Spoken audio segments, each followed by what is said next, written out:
Bonjour, je me présente Yannick Seyer. Bienvenue dans mes cours d'informatique sur le logiciel de programmation de mathématiques et du Python. Voyons aujourd'hui comment créer votre premier programme. Ici, nous aborderons dans ce tuto les commentaires et les variables. Je vous souhaite un excellent cours à tous. Nous avons vu dans le précédent cours concernant du Python sa prise en main avec la zone principale ici pour écrire les codes du programme. Nous avons vu ici la touche exec pour exécuter ou tester le programme. Nous avons vu que la zone tout en bas c'était une zone de résultat et surtout la sauvegarde donc du programme. Mais commençons ce cours ou ce tuto par les commentaires qui vont donc vous permettre de savoir ce que fait le programme. Au bout d'un certain temps, on peut oublier et une ligne ou deux lignes pour rappeler ce qu'on y fait, c'est toujours intéressant. Ça va vous permettre, bien sûr, à vous ou au lecteur de lire ou de comprendre les codes que vous avez écrits dans le programme.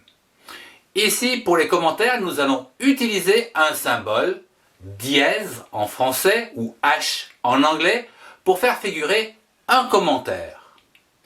Exemple, ici nous pouvons marquer H, programme d'exemple d'utilisation des variables. Dès que l'objectif de votre programme est saisi sous forme de commentaire, je vous invite à sauvegarder ce programme en cliquant sur l'icône de sauvegarde que nous avons vu dans le premier cours.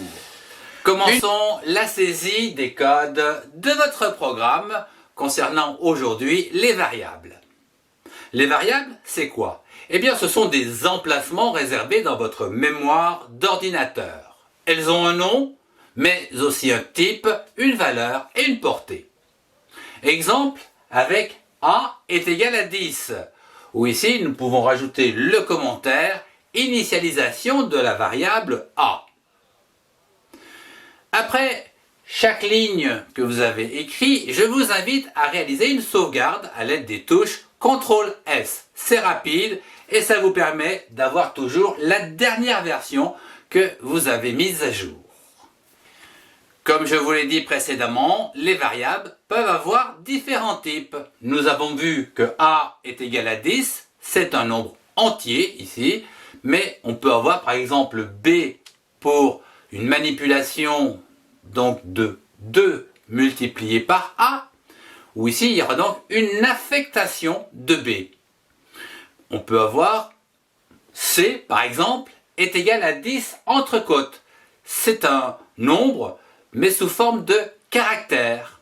Tout comme D ici, où je vais mettre à l'intérieur bonjour. Ce sont bien des caractères. Je peux concaténer les deux en écrivant E est égal à C plus D. Dans tous les cas, une fois que vous avez écrit votre programme, eh bien, je vous invite toujours à faire CTRL-S pour sauvegarder la dernière version. Comme je vous l'ai dit, après avoir écrit les codes de votre programme, eh bien, il faut tester ce programme à l'aide de la touche que nous avons vue dès le premier cours, l'exec. L'exécution va donc ici vous permettre d'avoir le résultat en bas de cette feuille ou de votre écran. Ici, eh bien, vous pourrez donc obtenir consécutivement 5 valeurs, à savoir 10, 20, 10, bonjour et 10 bonjour. Je vous remercie de votre attention. Si vous avez aimé, mettez un pouce et partagez cette vidéo avec ceux qui en ont besoin. Retrouvez-moi dans les playlists qui s'affichent pour compléter vos connaissances. Au revoir et à très bientôt.